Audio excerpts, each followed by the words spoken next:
السلام علیکم ورحمۃ اللہ وبرکاتہ۔ ماہ محرم کا آغاز ہونے جا رہا ہے۔ محرم کا مہینہ یہ بہت ہی فضیلت والا مہینہ ہے، بہت ہی عظمت والا مہینہ ہے، قابل احترام مہینہ ہے۔ اس مہینے کی عظمت کو قرآن پاک میں بھی بیان کیا گیا ہے۔ قرآن پاک میں اللہ تبارک و تعالی ارشاد فرماتے ہیں، ان عدت الشہور عند اللہ 12 شہرا فی کتاب اللہ یوم خلق السماوات والارض منها 4 حرم، کہ اللہ تبارک و تعالی نے مہینے کی جو تعداد ہے وہ 12 ہے۔ ان 12 مہینوں کے اندر 4 مہینے حرمت والے ہیں، عظمت والے ہیں، بابرکت ہیں، قابل احترام ہیں۔ وہ کون کون سے مہینے ہیں؟ حدیث پاک کے اندر بھی اس کا ذکر ہے۔ اللہ کے رسول صلی اللہ علیہ وسلم ارشاد فرماتے ہیں، الزمان قد استدار کہیئتہ یوم خلق السماوات والارض السنۃ 12 شہرا منها 4 حرم، کہ یہ جو زمانہ ہے یہ اپنی ترتیب پر لوٹ آیا ہے اور مہینوں کی تعداد 12 ہے۔ منها 4 حرم، ان 12 مہینوں میں 4 مہینے عظمت والے ہیں، حرمت والے ہیں، قابل احترام ہیں۔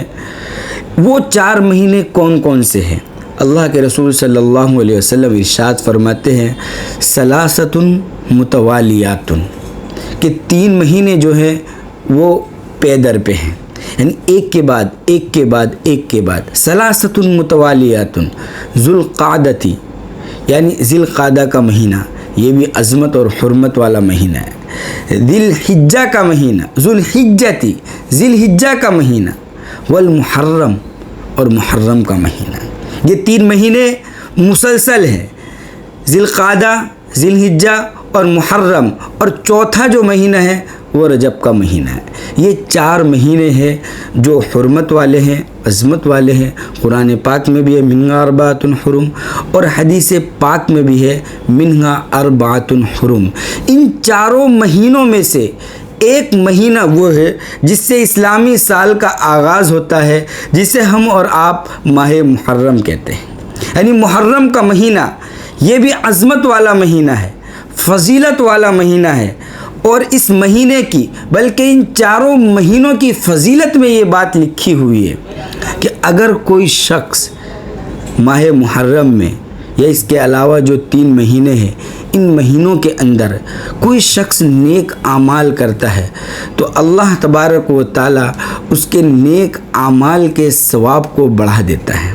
بلکہ یہاں تک لکھا ہے، اگر کوئی شخص ماہ محرم میں اور ساتھ ہی ساتھ جو اس کے علاوہ 3 ماہ ہیں، ان مہینوں کے اندر اگر کوئی شخص عبادت کا اہتمام کرتا ہے تو اللہ تبارک و تعالی پورے سال اس کو عبادت کی توفیق عطا فرمائیں گے۔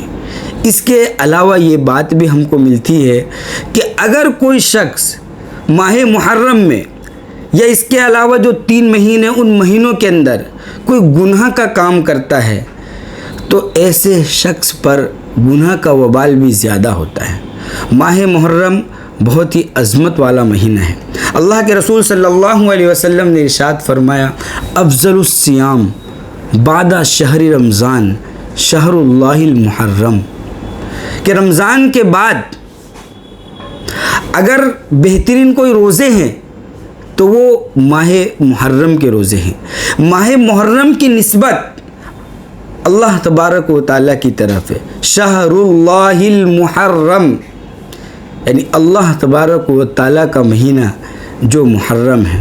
بلکہ ایک روایت سے معلوم ہوتا ہے کہ ایک شخص نے حضرت علی رضی اللہ تعالیٰ عنہ سے یہ پوچھا کہ رمضان کے علاوہ کس مہینے میں زیادہ روزے کا اہتمام کرنا چاہیے؟ تو حضرت علی رضی اللہ تعالیٰ عنہ نے فرمایا کہ ایک مرتبہ میں اللہ کے رسول صلی اللہ علیہ وسلم کے پاس تھا، ایک شخص آیا اور اس نے اللہ کے رسول صلی اللہ علیہ وسلم سے یہی سوال کیا۔ اس وقت اللہ کے رسول صلی اللہ علیہ وسلم نے ارشاد فرمایا کہ ماہ رمضان کے بعد اگر روزے رکھنے ہیں تو تم ماہ محرم کے روزے رکھو۔ اس سے معلوم ہوتا ہے کہ محرم کا مہینہ بہت ہی عظمت والا مہینہ ہے، بہت ہی فضیلت والا مہینہ ہے، بہت ہی بابرکت مہینہ ہے۔ اس پورے مہینے کے اندر لوگوں کو خیر کے کام کرنے چاہیے، نمازوں کا اہتمام کرنا چاہیے، ساتھ ہی ساتھ جہاں تک ہو سکے نفلی روزوں کا بھی اہتمام کرنا چاہیے، کیونکہ اس مہینے کے اندر عبادت کے ثواب کو بڑھا دیا جاتا ہے۔